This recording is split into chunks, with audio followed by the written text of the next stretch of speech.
नमस्कार, मैं हूं आपके साथ सरगम पंत और आप सभी का स्वागत है हमारी खास पेशकश गुरु मंत्र में। और आज हमारे साथ है देश के सबसे बड़े गुरु astro scientist G D Vashishth ji. आपका बहुत बहुत स्वागत है गुरुदेव। दाता खुशियां दे, सुख बख्शे प्रभु। अगर आपने गौर से देखा हो तो भोलेनाथ के शीश पर चंद्रमा सुशोभित होते हैं, पर क्या आपने कभी सोचा है कि भगवान शिव का चंद्रमा से क्या संबंध होता है? तो आज हम चंद्रमा से जुड़े रहस्यों के बारे में बात करेंगे, लेकिन इसके साथ और कौन से अन्य विषय होंगे ये भी जान लेते हैं।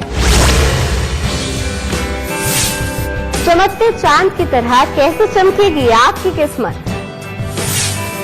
कुंडली के बुरे प्रभावों को दूर करने के लिए चंद्रमा को कैसे करें मजबूत?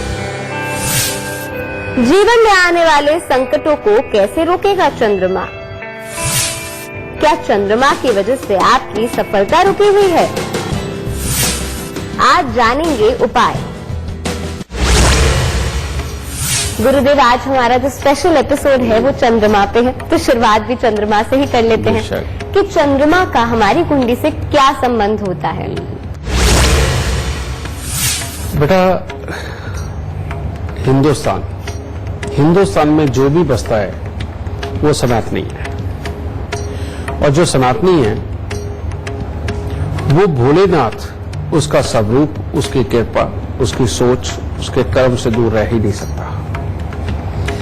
आप भोलेनाथ का जब स्वरूप देखते हैं तो आप क्या देखते हो कि एक ऐसा भगवान सामने बैठे हुए हैं जिन्होंने कोई सोने चांदी के वस्त्र नहीं धारण किए हुए, हाथों में अंगूठियां नहीं है, शस्त्र के नाम पे साइड पे एक भाला तो जरूर रखा हुआ है, त्रिशूल जरूर रखा हुआ है, लेकिन और कुछ नहीं। लेकिन उनके गले के अंदर सर्पों की माला है, कंठ नीला है, जटा है, जटा से गंगा मैया बह रही है, समझ गए, और चंद्रमा सर पे विराजमान है। अब चाहे गंगा मैया हो वो भी चंद्रमा है, और चंद्रमा स्वयं जो कुछ कलाओं के हैं वो उनके मस्तक पे वो विराजमान है।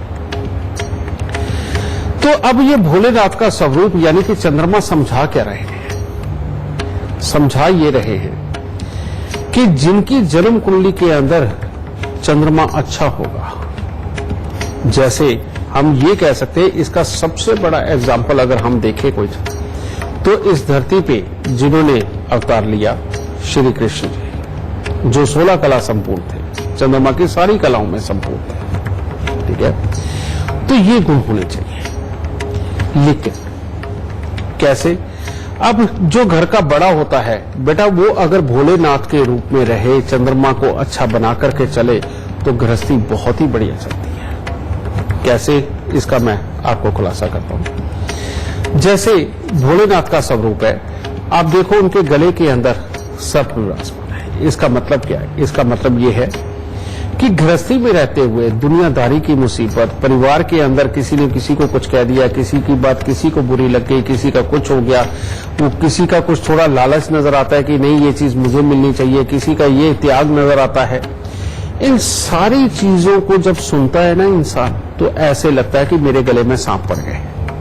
घर के बड़े का ये हाल होता है, समझे? तो वहां पर ये स्वरूप ये समझाता है कि ये बातें, ये सर्प रूपी बातें तुम्हारे आसपास तो मंडराती रहेंगी, लेकिन अपने कंठ को सदा नीला रखना। यानी कि कोई भी ऐसे कड़वे शब्द, बुरे शब्द अपने मुंह से मत निकालना। बुरी बात जो आसपास के माहौल में हो गई, उसके अनुसार कई बार बहुत कड़वा बोलने को मन करता है, लेकिन वो कड़वी बात आपके कंठ तक आते आते अटक जाए, लेकिन बाहर ना आए, वरना गृहस्थी टूट जाएगी, खराब होगी, रिश्ते खराब होंगे। क्योंकि मान लो आसपास में आपका ही भाई बहन, आप ही का कोई बच्चा, आप ही का कोई रिश्तेदार किसी लालच में वश आपको तरह तरह की कहानियां बना करके सुना रहा है और वो समझ नहीं पा रहा, उस वक्त में बहुत आवेश आता है, समझे? लेकिन उस वक्त में ही सहनशीलता अपनाना, समझे? इसी को कहा गया कि भोलेनाथ ने कंठ में विष रखा हुआ है। तो जो घर का आपका बड़ा है या जो भी ये लोग एपिसोड देख रहे हैं, घर के अगर बड़े हैं, उनको सदा अपने कंठ में विष रखना चाहिए। समझ गए? फिर जो घर का बड़ा होता है वो घर वालों की जरूरतों को पूरा करता है। वो अपने बच्चों की फीसों को, उनकी जरूरतों को पूरा करेगा। रिश्तेदारी के अंदर खर्च होने वाले जो पैसे हैं उनका ख्याल रखेगा। कहीं बहनों की, बुआओं के यहाँ शादियां आ गई, वहां पर बच्चों के लिए कुछ ना कुछ देना और बिरादरी में अपनी इज्जत को उठाने के लिए, अपनी इज्जत को बनाए रखने के लिए वहां के खर्चे करेगा। समाज में कोई सामाजिक काम हो रहे, भंडारे हो गए, उनमें कंट्रीब्यूट करने के लिए कुछ ना कुछ खर्चे करने पड़ेंगे। यानी कि अपने लिए नए कपड़े भले ही ना सिलवाए, लेकिन दुनियादारी के अंदर इज्जत कायम रखेगा। इसलिए जैसे सादे पहन रहा पहन बैठो, ऐसा बड़ा होता है घर का। फिर तीसरी बात, ये जो एक तरफ तो चंद्रमा स्थिर है और दूसरी तरफ चंद्रमा गंगा के रूप में बह रहा है, इसका क्या मतलब है? इसका मतलब यह है कि हर वक्त दिमाग को ठंडा रख के आपको, अभी अगर बेटे के बारे में सोच रहे हो तो थोड़ी देर बाद बेटी के बारे में सोचना, जब बेटी के बारे में सोच के हटे तो उसकी बुआ के बारे में सोचना, जब वहां से सोचो तो अपने भाई बहनों के बारे में, फिर भाइयों के बारे में वो सोचना, फिर समाज के बारे में सोचना। आज जहां जहां होके आए हो, पिछले दिनों के अंदर जो मोहल्ले में घटनाएं घटी हुई है, आपके शहर में हुई है, राजनीति में, उनको भी सब कुछ सोच सोच के अपने दिमाग के अंदर चंद्रमा यानी कि जो अच्छी बुद्धि का मालिक है उनके अनुसार अपने दिमाग के अंदर ही डिसीजन करके रखो और जरूरत पड़ने पे उसे फिर अपने विचार के रूप में गंगा की धारा को बाहर निकालो। समझे? और जो कि बाहर आए तो वो शीतल जल जैसी हो, ताकि आपके विचार शीतल जल की तरह होने चाहिए, गंगा मैया के जल की तरह होने चाहिए, कि उसका जो सामने वाले अनुभव या अनुभूति करे, बेटा जब महसूस करे तो उनको ऐसा लगे कि इस आदमी ने बिल्कुल सही बोला और बिल्कुल तोल के बात बोली और इसमें किसी का अहित नहीं है, किसी का दुख नहीं है, ये आदमी बहुत अच्छा है। तो बेटा ये होते हैं चंद्रमा। और हर घर के बड़े को भोलेनाथ के स्वरूप में ही रहना चाहिए, वो चाहे हिंदू है, मुस्लिम है, सिख है, ईसाई है, जैनी है, बुद्धिज्म, कोई हो। और इसीलिए भोलेनाथ का स्वरूप सबके लिए है। समझे? और हमारी जात बिरादरियां अलग हो सकती हैं बेटा, लेकिन अगर देखा जाए घर के अंदर बड़े तो एक ही तरह के होते हैं ना, ठीक है ना, जो सबको माफ करते हैं, सबको चलाते हैं और सबके लिए सही फैसले लेते हैं। ठीक इसी तरह से चंद्रमा की बाकी सारी नेचर है। चंद्रमा अच्छा होने का स्वरूप तो मैंने आपको दे दिया कि ये भोलेनाथ का स्वरूप है, लेकिन जब ये खराब होते हैं तो क्या होते हैं? इसके बिल्कुल विपरीत होते हैं। बिल्कुल विपरीत कैसे? ऐसे इंसान की सोच विचार में धैर्य नहीं होता, उनको सब कुछ जल्दी जल्दी चाहिए और उड़ते उड़ते चलते हैं। जिस चीज के बारे में पूरा सीखा नहीं हुआ था उनको कहते हैं हाँ हमें आती है, करने जाते हैं तो फेल होकर के पैसा गवा के आते हैं, कमा के नहीं आते। कई बच्चे आपने देखे होंगे कि अपने घर वालों के कितनी जगह पैसा लगा करके कितनी जगह बेकार कर देते हैं, वो क्या होता है? वो चंद्रमा की खराबी। समझे? कई बच्चे आपने देखे होंगे, शुरुआत में तो माँ बाप भी, आजकल के मॉडर्न जमाने के माँ बाप इन बातों से खुश हो जाते हैं कि अपने बच्चे के संबंध, कभी ये गर्लफ्रेंड बना रहा है, कभी वो दूसरी दोस्त बन रही है, कभी तीसरी दोस्त बन रही है। ये जिनकी स्थिर बुद्धि नहीं होती ना बेटा, इनका चंद्रमा खराब होता है। और यहीं से आपको अंदाजा लगा लेना चाहिए कि भविष्य के अंदर ये बहुत नुकसान करने वाला है। अभी इसकी बातों पे खुश मत होइए, इसको रोकिए। समझिए? चौथा, जो बच्चा पढ़ तो रहा नहीं और अभी कह रहा है मैं कमाऊंगा, मेरे तो फलाने दोस्त ने ये वेंचर शुरू किया है, मेरे फलाने दोस्त ने ये काम शुरू किया है, मेरे फलाने दोस्त के पापा ये कर रहे हैं, अगर उनके साथ मैं पैसे लगा दूंगा तो ये कमा दूंगा। ये जितने कर्म है ना बेटा, समय से पहले ही करने की जो बच्चा सोचता है बेटा, ये सब चंद्रमा खराबी के नाम है। और चंद्रमा अगर खराब हो गया इस तरफ तो ये देता ही है, रिश्तेदारी के अंदर माँ, मौसी, मामा, इनके भाग्य को भी बिगाड़ देता है ये चंद्रमा अगर खराब हो तो। ऐसे बच्चे की गाड़ी का एक्सीडेंट भी बार बार होता है, बार बार खरोंचे लगती है। आप उसे नई कार या बाइक लेकर के देख लीजिए, उसके बावजूद उसे खरोच लगना, आए दिन खराब होना, कुछ ना कुछ खराबी उसके अंदर वो बन के रहेगी। जिनका चंद्रमा खराब हो जाता है बेटा उनकी प्रॉपर्टी के सुख उनको जीवन में नहीं मिल पाते। बाप ने चाहे अरबों रुपए की प्रॉपर्टी बनाई हो, अगर उसका चंद्रमा अच्छा है, लेकिन बेटे का अगर खराब हो गया तो ऐसी अवस्था के अंदर उस प्रॉपर्टी को संभालना कैसे है, उससे जो फायदा आ रहा है उससे लगातार वो फायदा बना के कैसे रखना है, ये बच्चे की समझ में नहीं आता। बच्चा फिर बाप के खिलाफ एक ऐसी प्लानिंग करता है कि अच्छा ये बेच देंगे तो वहां लगा देंगे, अरे वहां किराएदार रखे हुए हैं उनसे क्या मिलना है, वहां पर हम ये गोदाम बनाते हैं या ये चीज करते हैं तो उससे ये हो जाएगा। इस तरह के डिफरेंसेस ऑफ ओपिनियन आपस में खड़ी रहती है, समझ गए। और ऐसा बच्चा हमेशा पैसा लगाने के बारे में सोचता है, बिना लगाए कमाया कैसे जाए उसकी समझ ही नहीं होती, धैर्य नहीं होता। आपने देखा होगा कई लोग इतने कंजूस होते हैं कि अमीर होने के बावजूद 2-2 रुपए बचाते हैं, और एक गरीब सा किराएदार अगर उन्होंने कोई रखा भी हुआ है तो उसके यहां भी किराया मांगने जाते हैं तो उसकी चाय जरूर पी के आते हैं, समझ गए, और बार बार उसको मजबूर कर देते हैं पैसा देने के लिए, धैर्य के साथ ही करते हैं। ये कंजूसी तो है लेकिन ये चंद्रमा का अच्छापन भी है, समझे। लेकिन इसके विपरीत जिनका भी चंद्रमा खराब होता है बेटा, अगर वो घर पे कार खरीद के लाए हैं तो जब तक वो पूरी रिश्तेदारी को दिखा नहीं देते उन्हें चैन नहीं पड़ता। अगर उन्होंने घर नया बनाया है और उसके इंटीरियर पे कुछ खास करवाया है, जब तक पूरे मोहल्ले पड़ोस दोस्तों को बुला करके पार्टी दे करके अपना पैसा गवा करके उनसे वाह नहीं करवा लेते उनको चैन नहीं आता। और अपने आप को बड़ा दिखाने के लिए, अपने आप को मेहनती दिखाने के लिए, अपने आप को अमीर दिखाने के लिए सारे चाले कर मारते हैं, जेब में भले टका बचे ना बचे, समझिए। चंद्रमा पूरी तरह से खराब हो जाए तो ऐसी अवस्था के अंदर इंसान जितने शनि के काम करता है, चाहे रोड बनाने के, चाहे मकान बनाने के, चाहे मशीनरी चलाने के, चाहे गाड़ी टैक्सी चलाने के, काली वस्तुओं के काम किसी भी तरह के हो, बेटा लोहा और काला रंग और लेबर से करवाने वाले काम इनकी जिंदगी में जहर बन जाते हैं। और ये ऐसे किसी भी काम में जाते हैं उसी में नुकसान, उसी में नुकसान, उसी में नुकसान, यही सब कुछ चलता रहता है, ठीक है। और ऐसे इंसान की मां या तो देवता होते हुए भी बेटा बहुत दुख पाएगी, कारण कुछ भी हो सकते जीवन में, या उसके दिमाग यानी कि ऐसे बच्चे की मां के दिमाग के कारण घर वाले दुख पाएंगे, उनके स्वभाव की वजह से दुख पाएंगे। और वो भी नहीं तो ऐसी मां शारीरिक कष्ट बहुत पाती है। तीनों में से कुछ भी हो सकता है, कारण एक ही होता है कि चंद्रमा पीड़ित है, अलग अलग जगह पे ये अलग अलग सीन बनाते हैं, ठीक है। और यही नहीं, ऐसे बच्चे सारी जिंदगी बस एक ही बात करते हैं कि जब सामने कोई आता है जिसके सामने शेखी भगानी है तो उसको कहते हैं काम बहुत बढ़िया चल रहा है, और जब वो अकेले में रात को घर वालों के साथ बात कर रहे होते तो वो कहते हैं कर्जे में डूब गए, मर गए, कुछ नहीं बचेगा, ये है वो है, ये सारा कुछ। और कर्जे के वक्त में भी वो एक नया काम करने के लिए सोच रहे होते हैं कि यानी कि फिर पैसा कहीं से उठाएंगे और फिर कहीं ना कहीं लगा के फिर डूबेंगे।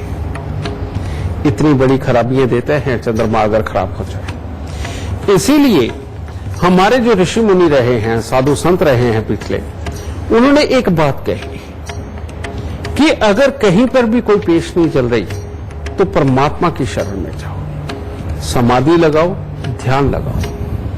चंद्रमा को अच्छे करने का सबसे उत्तम तरीका क्या है? चंद्रमा को अच्छे करने का सबसे उत्तम तरीका है कि सुबह सवेरे उठ करके आप कम से कम 15-20 मिनट ध्यान में रहें। लेकिन ध्यान लगाने में करना क्या है? कुछ नहीं करना, अपने दिमाग को खाली करो। दिमाग को खाली करने का एक ही तरीका है कि आप जिस भी अपने प्रभु को मानते हैं, जिसको अपना बड़ा मानते हैं, जिसको गुरु मानते हैं, वो या भोलेनाथ ही, बस आप आंखें बंद करके उनका एक चित्र देखना शुरू करो जिसके अंदर वो भी समाधि लगा के ध्यान में और शांत मुद्रा में बैठे। बस ये देखना शुरू करो और सीधे वहां पर ध्यान केंद्रित रखो और 15-20 मिनट ऐसे ही ध्यान को रखो। और जब उठने लगो तो आप इमेजिन करो कि वो आपको आशीर्वाद दे रहे हैं और कार्यों के अंदर कामयाबी का एक तरह का आशीर्वाद दे रहे हैं, समझ गए? इस तरह का आशीर्वाद लेकर के उठो। और उसके बाद धीरे धीरे करके सबसे पहले ये सोचो कि कल मेरे से कौन से गलत काम हो गए जो मुझे आज नहीं करने, किसमें मैंने झूठ बोला, किसमें मैंने दिखावा किया।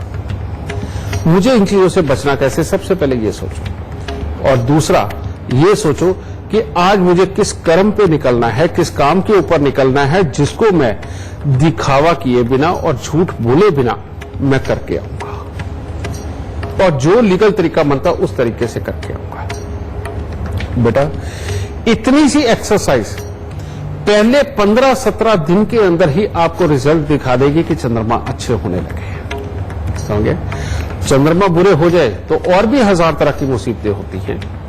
प्रॉपर्टी नहीं बन पाती, घर के अंदर सीलन आती है, घर को कितना भी अच्छा बनाने लगो कोई ना कोई टूट फूट निकल ही आती है, कुछ ना कुछ खराब हुआ रहता है। समझिए? और गृहस्थी के अंदर भी कलेश, किचकिचबाजी, दवाइयों के दौर, ये सब आम होते हैं। और ऐसी अवस्था हो जाए तो बेटा सबसे उत्तम उपाय, इससे फंसे हुए पैसे भी निकल करके आते हैं। ये भी मैं आपको बताऊं कि अगर कहीं आपके पैसे मर गए कहीं या फंस गए कहीं तो वो भी निकल के आते हैं। और वो उपाय क्या है? एक स्टील की कटोरी लीजिए, 43 स्टील की कटोरियां लेनी है आपने, और अनार लीजिए, अनार का एक छिलका उतारिए, सारे उसके दाने अलग कर दीजिए, उस एक ही छिलके के छोटे छोटे काट के 84 टुकड़े काट दीजिए, काट के उस स्टील की कटोरी में डाल के उसको दूध के साथ भर के अपने सिरहाने रख लीजिए। और सुबह उठ करके मंदिर के अंदर जो पीपल लगा हुआ हो उसके अंदर कटोरी सहित रखाइए और प्रणाम करके आइए और मंशा ये मांग के आइए भोलेनाथ से कि भोलेनाथ मेरे घर में सुख शांति समृद्धि लाना, मेरे कार्यों में बरकतें लाना, मुझे वाहन प्रॉपर्टी का सुख देना। और अगर कहीं पैसे अटके तो बेटा उसका नाम लेके ये भी कह सकते हो कि प्रभु हमारे पैसे वापस लाओ। ठीक है? आप इतना सा करके देखिए, भोलेनाथ की पूरी कृपा होगी। लेकिन जब तक ये दिखावे की लाइफ आपके जीवन में चल रही है, जब तक ये झूठ मूठ का बड़ा रईस बनने की आपके अंदर आदत चल रही है, स्वयं भोलेनाथ ही आपको अमीर नहीं बनाने वाले, क्योंकि चंद्रमा खराब है। अमीर बनेगा ही वही जो इन सारे चक्र से निकल जाएगा और सात्विक और सहजता की बुद्धि से अपने कामों का जब निपटारा करने लगेगा, तब इंसान अमीर बनेगा। और दिखावे में तो पल्ले पल्ले से जाना है बेटा, कुछ आना तो है नहीं। तो इसीलिए इस दुनिया के अंदर जितने चोर हैं, ठग हैं, दिखावा करते हैं, बातों के जाल में उलझा करके पैसे कमाते हैं, बेटा आज तक किसी को अमीर देखा है क्या? कोई नहीं बनते, बस यही करते हुए जीवन गुजार देते हैं। तो इसीलिए यहीं से शुरुआत करो, अपने आप को अमीर बनाओ, भोलेनाथ की कृपा पाओ, लेकिन मानसिकता अच्छे वाली रखें। खुश रहना। इससे पहले आगे बढ़े गुरुदेव, हमारे साथ एक लाइव वीडियो कॉलर जुड़ गई हैं, हमारे साथ सिमी जुड़ी हुई हैं। नमस्कार गुरुजी, मेरा नाम सिमी है, मैं दिल्ली से बात कर रही हूँ। मैं अपनी कज़न दिवांशी के बारे में जानना चाहती हूँ, जिसकी जन्म तिथि 5 अक्टूबर 2006 है, रात 9:47 पे, जन्म स्थान दिल्ली है। मुझे इसके कैरियर, स्टडी और फ्यूचर के बारे में जानना है। बेटा जिस बच्चे की तुमने डेट ऑफ बर्थ दी है, इसकी कुंडली के अंदर चंद्रमा पूरी तरह से पीड़ित है। और जब चंद्रमा पूरी तरह से पीड़ित होता है तो ये एक तो घर के अंदर की सुख शांति समृद्धि इसके लिए खराबी कहला देता है। ऊपर से शनिदेव की दृष्टि सूर्य के ऊपर पड़ रही है, जो पिता को आए दिन दुख तकलीफें या उनके सुख में ही कमी कुछ न कुछ ये पैदा करता है। फिर ऊपर से शुक्र केतु का मेल चौथे घर के अंदर बैठा हुआ, घर की मन की सुख शांति का खराब होना और शादी के बाद मैरिड लाइफ के सुखों के लिए भी दिक्कतें बनना, ये चीज। फिर यही शुक्र केतु की दृष्टि चंद्रमा के ऊपर, बेटा ये अपने आपको पढ़ने भी ढंग से नहीं देता और कुछ ढंग से करने भी नहीं देता। लेकिन इसकी कुंडली के अंदर सूर्य, बुध और मंगल की युति कहते हैं कि ऐसा इंसान जो भी काम करेगा पूरे जोर से करेगा, चाहे वो अच्छा करे चाहे वो बुरा करे। तो ऐसी अवस्था के अंदर अगर हम इसकी शुरुआत में थोड़े से उपाय करके चले तो इसके पास से सारे ऐसे काम होंगे जो कि बहुत अच्छे पे रहे और जीवन के अंदर ये अच्छा नाम भी कमा सके, क्योंकि काम करने की ताकत बहुत है। किसी भी चीज को सोच लिया तो उसके लिए कुछ भी कर जाने की ताकत है इसमें। तो ऐसी अवस्था के अंदर कहीं इस खराब शनि की ना चले, इसके लिए शनि के उपाय तो सारी उम्र के हैं इसके। ठीक है, अब करना क्या है? सबसे पहले इसकी कुंडली के अंदर ये चंद्र ग्रहण बना है, तो जब भी चंद्र ग्रहण आए तो उसके लिए बेटा 10 नारियल पूजा वाले और थोड़े से साबुत बादाम लेके जल प्रवाह जरूर करें। एक तो ये उपाय। हर चंद्र ग्रहण के मध्य में करना है। दूसरा उपाय बेटा, हर रविवार को लाल झंडा तिकोना गोटा किनारी वाला लेके मंदिर की छत के ऊपर डंडा लगा के उनको वहां पे लगा के आए। और तीसरा, कम से कम 27 शनिवार तवा, चिमटा या अंगीठी इनमें से कोई भी एक चीज लेकर के दान देना। और हर बृहस्पतिवार को बेटा चने की दाल वो मंदिर के दाना 200 ग्राम दे दो, चाहे 600 ग्राम दे दो। अब इन उपायों से होगा क्या? मैंने जानबूझ के ये लंबे वाले उपाय दिए हैं जो कम से कम साल भर चलाने पड़ेंगे, क्योंकि बच्चा अभी छोटा है। तो अगर ये धीरे धीरे करके भी अपनी काबिलियत सारी अच्छी करके, तो ये बहुत समय है हमारे पास। अगर कोई बड़ा होता तो मैं 43-47 दिन के उपाय देता। ठीक है, इन उपायों से होगा क्या कि शनि और राहु की खराब छटा इसके पास से छट जाएगी, सात्विकता, धैर्य, ये सब कुछ इसके अंदर आ जाएगा और ये अपनी प्रोफेशनल लाइफ की तरफ बहुत अच्छा बढ़ना शुरू होगी। जो कि अगर किसी भी तरह के आप इसे ऐसे कोर्सेज करवाते हैं जिसके अंदर की एयरपोर्ट के ऊपर नौकरी हो, कस्टम विभाग में नौकरी हो, या आप इसे पायलट बनाना चाहे, एयर होस्टेस बनाना चाहे, कुछ भी ऐसा जो जहाजों के साथ इसका डायरेक्ट संबंध हो, नहीं तो जहाजों की इंजीनियरिंग ही इसके लिए वो भी बहुत अच्छा ये हो सकता है, क्योंकि पराक्रम में शनि भी है। ठीक है, तो बेटा इस तरह के किसी भी प्रोफेशन में आप इसे डालते हो तो इसके लिए बहुत बेहतर रहेगा। लेकिन जब भी मकान बनेगा, रेनोवेशन होएगी, इसके स्वास्थ्य और इसकी बुद्धि, इसके ऊपर कोई ना कोई असर आएगा। इसीलिए ये तवा, चिमटा, अंगीठी वाला उपाय बेहद जरूरी है। ठीक है, ये उपाय करो, परमात्मा की दया से सब कुछ उत्तम होगा और इसका भविष्य बहुत अच्छा होगा। प्रोफेशनल लाइफ और नौकरी के लिए इसकी कुंडली बहुत बेहतरीन है। खुश है। तो चलिए इसी के साथ वक्त हो गया है एक छोटे से ब्रेक का। सभी का स्वागत है और आप देख रहे हैं हमारी खास पेशकश गुरु मंत्र।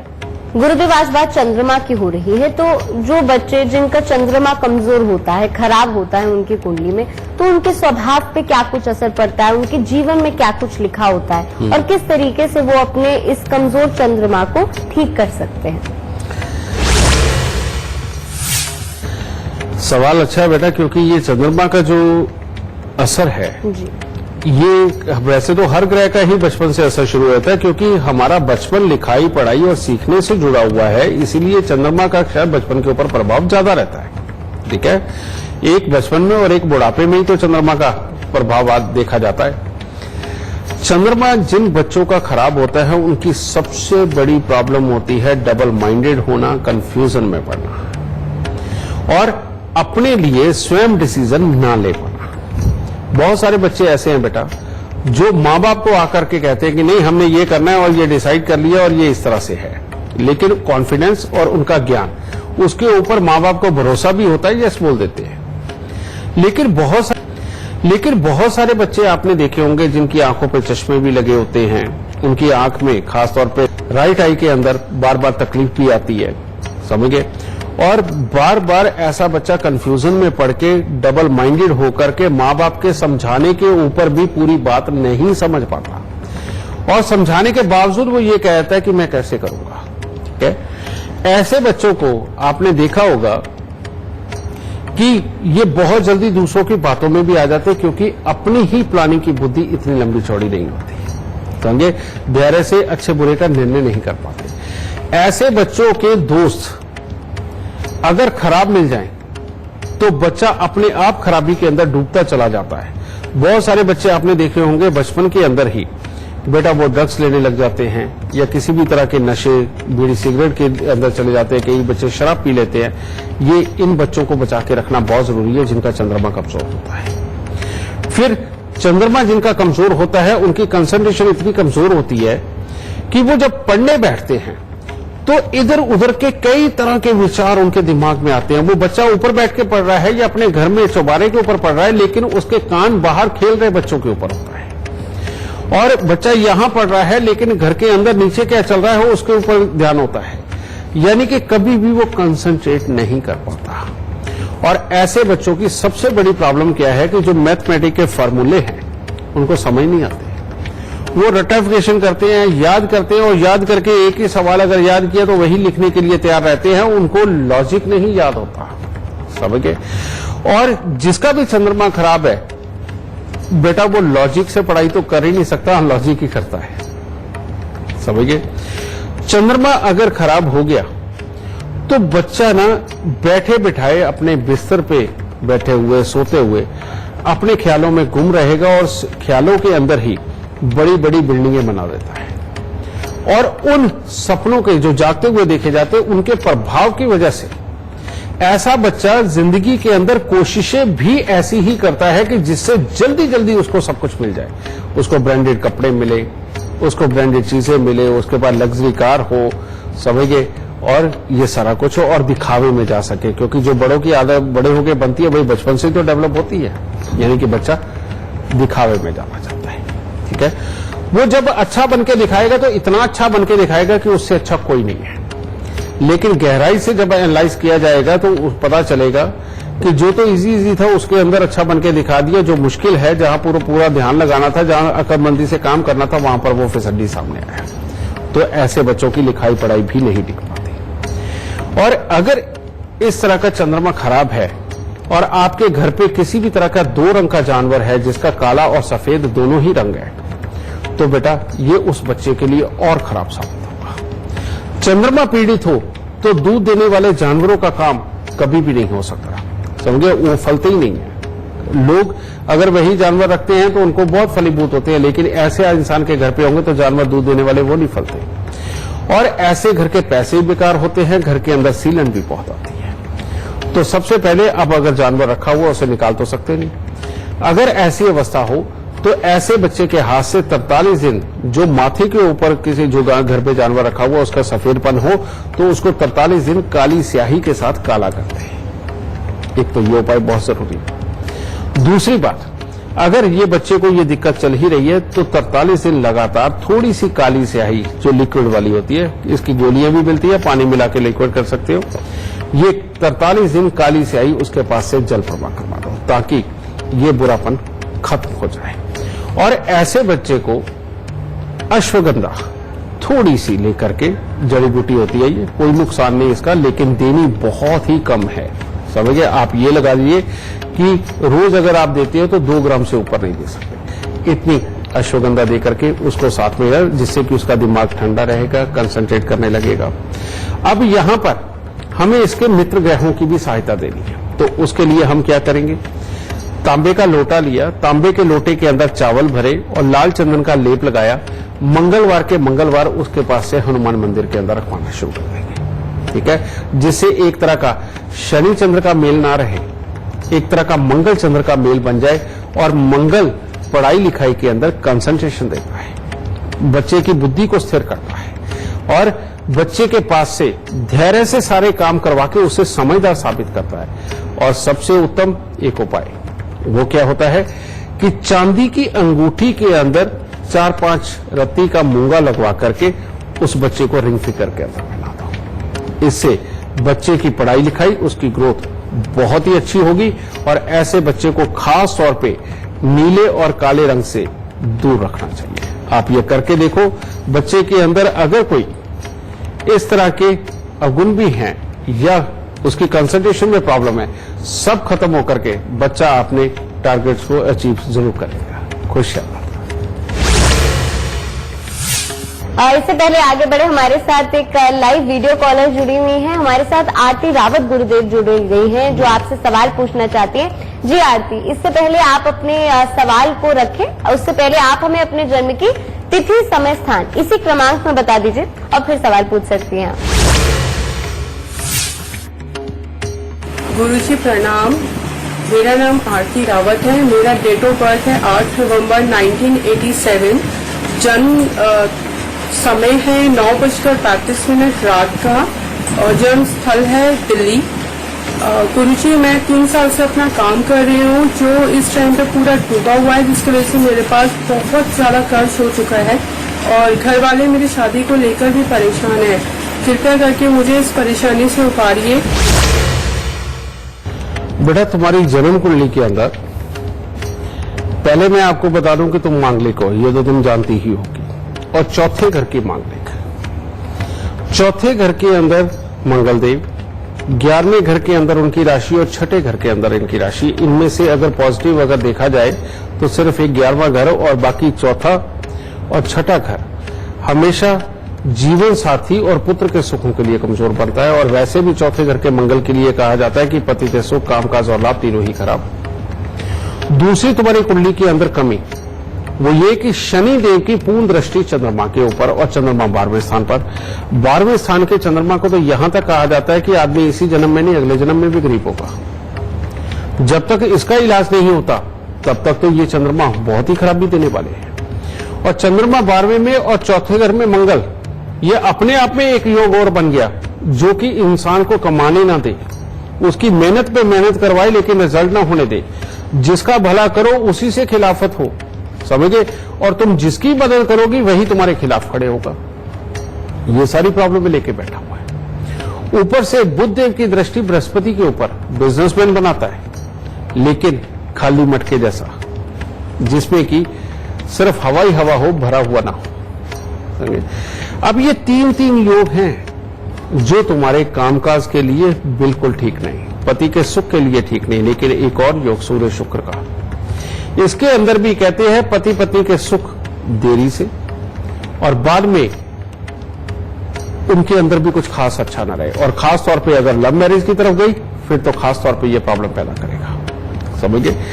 इसीलिए बेटा इनके उपाय करके चलना बहुत जरूरी है। और वो उपाय क्या है?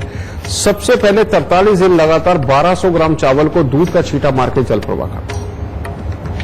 फिर 3 धातु का छल्ला सोना, तांबा, चांदी 1-1 ग्राम मिलवा के उसे अपनी रिंग फिंगर में डाल के रखो। और तीसरा उपाय है 43 दिन लगातार 400 ग्राम गुड़ की रेवड़ी लेकर के उनको जल प्रवाह करना।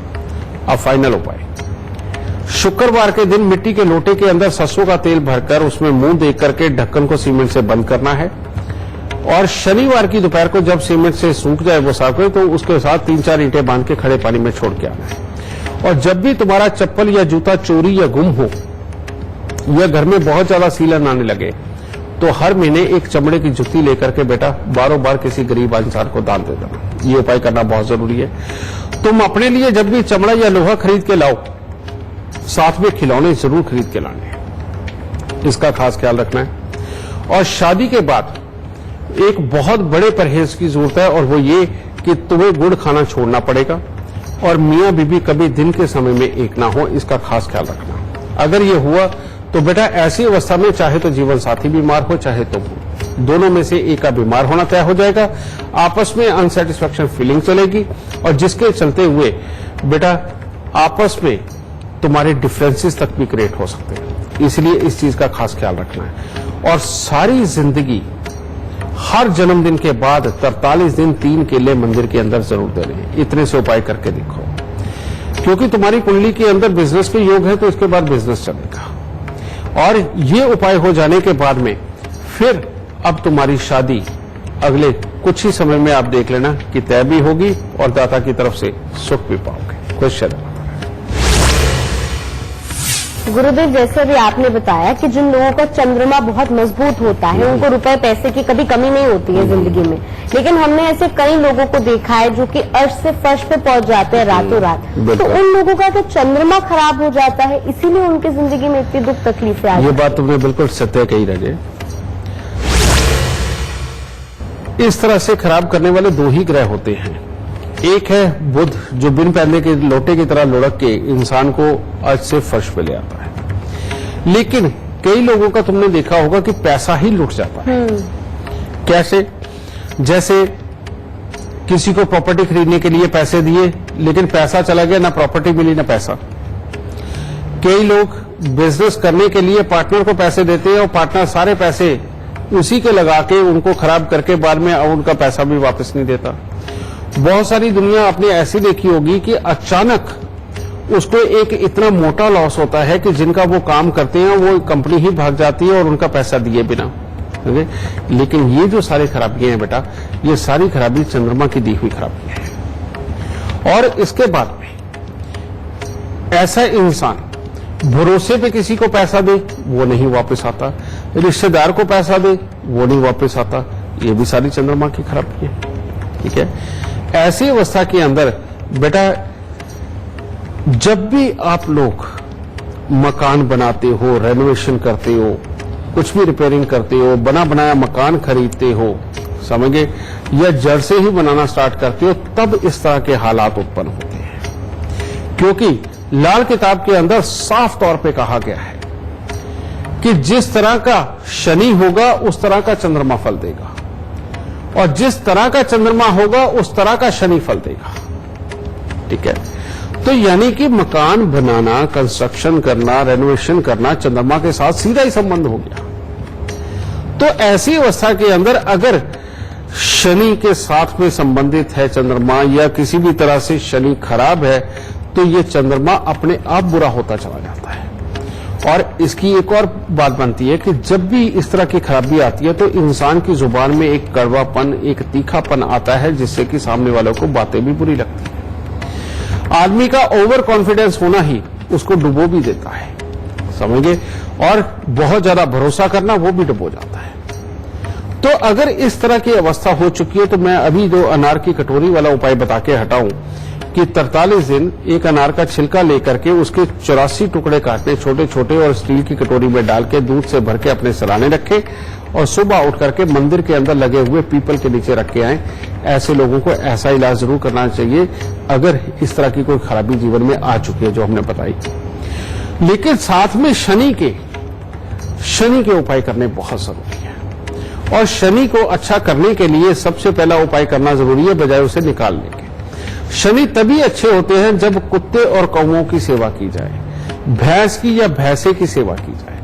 तो इसीलिए ये अपने रोजमर्रा के नियम में सेवा कर लीजिए। उसके बाद में शनि के दान कि उड़द साबुत पर सरसों का तेल लगा करके हर शनिवार को दान करना। शनिवार के दिन ही सुबह सवेरे सूर्य उदय से पहले सरसों का तेल अपने शरीर पर मल करके बाद में गुनगुने पानी से स्नान करना। इससे क्या होगा, जोड़ों के अंदर के जो दर्द हैं, जो शरीर के अंदर विकार पैदा हो रहे हैं, गुस्सा जो बढ़ रहा है, इन सब में भी बहुत शांति मिलती है बेटा। इसीलिए शनिवार की सुबह सुबह सूर्य उदय से पहले मालिश करके सूर्य उदय से पहले ही नहाना है बेटा। ये काम करना बहुत जरूरी है। ये बिल्कुल प्रमाणिक उपाय हैं इनके, और ये करने के बाद चंद्र और शनि मिलकर के आपको सुख देंगे और आपकी दौलत को बिगड़ने नहीं देंगे। आज बात चंद्रमा की हो रही है और तमाम सवाल है, लेकिन समय की कमी के कारण जाते जाते गुरुदेव से आज का खास गुरु मंत्र यानी चंद्रमा से संबंधित खास गुरु मंत्र लेते जाते हैं। बेटा बात चंद्रमा की हो रही है, तो चंद्रमा का तो सीधा संबंध हमारे मन से, हमारे ज्ञान से, हमारे धैर्य से और एक स्थिर मानसिकता के साथ में भी है। ये खराब हो तो ये सब खराब भी होता है। आपने देखा होगा बहुत सारे लोग ऐसे हैं जो अपने पे कंट्रोल ही नहीं कर पाते, नशे में चले जाते हैं। सगे ये चंद्रमा की सबसे बड़ी खराबी है, इसके बारे में भी हमने जिक्र किया था। फिर दूसरी चीज, जिनके चंद्रमा खराब हो जाते हैं वो इंसान उड़ती हुई जिंदगी, दिखावे की जिंदगी उसके अंदर ज्यादा रहता है। कारण ये कि उसकी सहन शक्ति नहीं होती। लेकिन इसके साथ में ही इसके लिए बेटा ये भी कहा जाता है कि जिनका ये चंद्रमा खराब हो, आप उनका टेस्ट करा के देखिए, उनके शरीर के अंदर सल्फर जो हमारे शरीर के लिए बहुत जरूरी होता है, इसकी भी कमी होती है, समझिए। और उन्हीं का चंद्रमा जिनका खराब होता है उनके शरीर में ये कमी बनती है। ठीक है, इसको बेटा सदा अच्छा बना करके रखना बहुत जरूरी है। दूसरी चीज, चंद्रमा की अगर खराबी ज्यादा बढ़ गई तो बहुत सारे बच्चे अपने मन को संभाल ही नहीं पाते, बड़े अव्यवस्थित से जीवन बिताते हैं। उनको जो करने को कहा जाए वो करते तो हैं, लेकिन डरते हुए, घबराते हुए। ये चंद्रमा की बहुत ही बड़ी खराबी है। चंद्रमा खराब हो गया तो राइट आई पे उसके अंदर भी ये कोई ना कोई दिक्कत आ जाएगा, समझे। और चंद्रमा खराब हो गया तो नजर लगातार वीक पे वीक वो होती चली जाएगी, या कॉर्निया की दिक्कत आ जाएगी, समझे, कि कॉर्निया में कोई ना कोई रोग पैदा हो जाते हैं। इसीलिए सबसे पहले आज गुरु मंत्र में कई तरह के मेरे को गुरु मंत्र देने पड़ेंगे। अगर बेटा आंखों के अंदर किसी भी प्रकार की दिक्कत आनी शुरू हो गई और वो लगातार इसके अंदर प्रॉब्लम आती जा रही है और डॉक्टर कह रहा है, दवाई भी दे रहा है, लेकिन उसके बावजूद ठीक नहीं हो रही, तो एक उपाय जरूर करें। और वो क्या है, 43 दिन लगातार सादा पानी नहीं पीना। पानी में ग्लूकोज, चीनी, स्क्वैश नमक कुछ भी डाल के उसका फ्लेवर चेंज करके पियो। इवन जो सुबह ब्रश करते वक्त में कुल्ला भी करना है ना, तो वो भी भले ही सोडा मंगवा लो, सोडे के साथ में उसका कुल्ला कर लो, लेकिन सादा पानी 43 दिन तक एक बूंद आपके अंदर नहीं जाना चाहिए। एक तो ये चीज। चंद्रमा अगर खराब है तो सुबह के वक्त में दूध जरूर पियो, लेकिन दूध में या तो हल्दी हो और या दूध में शहद हो। समझे? देखिए चंद्रमा कितना अच्छा फल देना शुरू करता है। ठीक है। और चंद्रमा अगर आपका खराब है तो सबसे उत्तम उपाय सोमवार के दिन बेटा चावल बनाइए, उनको उबालिए, उबाल के उसके अंदर चीनी मिक्स करिए या गुड़ की शक्कर मिक्स कर, और ये मिक्स करके बेटा आप जाकर के इसको या तो जल प्रवाह करो, और अगर आप जल प्रवाह नहीं कराना चाहते तो ऐसी अवस्था के अंदर पक्षियों के खाने के लिए एक अलग जगह पे रख दो। ठीक है। इससे भी, क्योंकि इससे बुध बीच में आ जाएगा और चंद्रमा जिस भी ग्रह के साथ मिलकर के कुछ खराब कर रहा होगा उसके लिए अच्छा फल देना शुरू कर देगा, क्योंकि बुध में बहुत बड़ी ताकत है। ठीक है। ये चीज, अगर किसी की प्रॉपर्टी वगैरह लुट रही हो, पैसे लुट रहे हो, तो ऐसे में अनार की कटोरी का आपको उपाय बताया है। और जो सबसे उत्तम है बेटा, जो मैंने ध्यान लगाना बताया है शुरुआत में, कि जो भी इंसान 15-20 मिनट सुबह ध्यान लगाएगा, अपने बड़े बुजुर्गों के पांव हाथ लगा करके आशीर्वाद लेता रहेगा, और जिसको झुकने में शर्म नहीं आएगी, जिसको पांव हाथ लगाने में शर्म नहीं आएगी, और पांव हाथ लगाने का मतलब वाकई पांव तक हाथ जाए, घुटने तक नहीं, एक बार अपने जीवन में ये नियम लाके देखिए, जिंदगी में सुख चल चल के आपके जीवन के अंदर आएगा। और आप अकड़ अकड़ के जिंदगी चला के देखो, पांव हाथ लगाने में शर्म करके देखो, जिंदगी अस्थिर होती चली जाएगी, अपने ही विचारों में उलझ के रह जाओगे। स्मूथ वे में डिसीजन लेकर के जो पार उतरना चाहिए वो काबिलियत कभी नहीं आएगी। ठीक है। एक तो ये चीज, जिनके भी घर रिपेयर होने हो, कभी भी जिनके भी घर रिपेयर होने हो, घर में सीलन आई हो, उसको ठीक करवाना हो, उससे पहले शनि का दान करना शुरू कर दीजिए। यानी कि उसको ठीक करने से पहले से शनिवार से ही, शनिवार के दिन तवा, चिमटा या अंगीठी कोई एक चीज लेकर के चलते हुए साधु को दान देना शुरू कर दो। और जब तक ये रिपेयरिंग चले तब तक नहीं, उसके एक शनिवार बाद तक भी बेटा ये दान जरूर करो। और हर सोमवार को दूध, चीनी, खांड, ये शहद, ये सब मिलाकर बेटा मंदिर के अंदर देते रहो। थोड़े चावल भी दे दो। करके देखो, चंद्रमा बहुत अहम है हमारे जीवन में, और ये सारे का सारा हमारी विचार, हमारा मन, हमारे रुपए पैसे, समृद्धि, वाहन के सुख, प्रॉपर्टियों, इनसे जुड़ा हुआ है। इसीलिए जो इंसान चंद्रमा को अच्छा रखी रखता है उसके जीवन के अंदर ये दुख तकलीफ नहीं आती। इसीलिए हमारे जितने भी गए हुए बुजुर्ग, ऋषि मुनि, उन्होंने हमें सिखाया कि मंदिर के अंदर पतासे दो, मंदिर के अंदर मिश्री चढ़ाओ, खीर चढ़ाओ, दूध चढ़ाओ परमात्मा पे। बेटा ये ऐसे ही नहीं बने रिवाज, ये चंद्रमा को अच्छे करने के ही रिवाज है। तो मंदिरों के अंदर बेटा इस तरह की चीजें पहुंचाओ और भोलेनाथ की कृपा पाओ, हर तरह का दुख घर से दूर रहेगा। खुशियां। गुरुदेव, हमारे दर्शकों का मार्गदर्शन करने के लिए और उन्हें लाभ की जानकारी देने के लिए आपका बहुत बहुत शुक्रिया। माता रानी खुशियां दे, सदा सुखी रखे, खूब तरक्की पाओ और सुख पाओ। तो चलिए, इसी के साथ वक्त हो चला है आप सभी से अलविदा कहने का, लेकिन कल एक बार फिर से हाजिर होंगे एक नए विषय के साथ। तब तक के लिए मुझे दीजिए इजाजत। नमस्कार।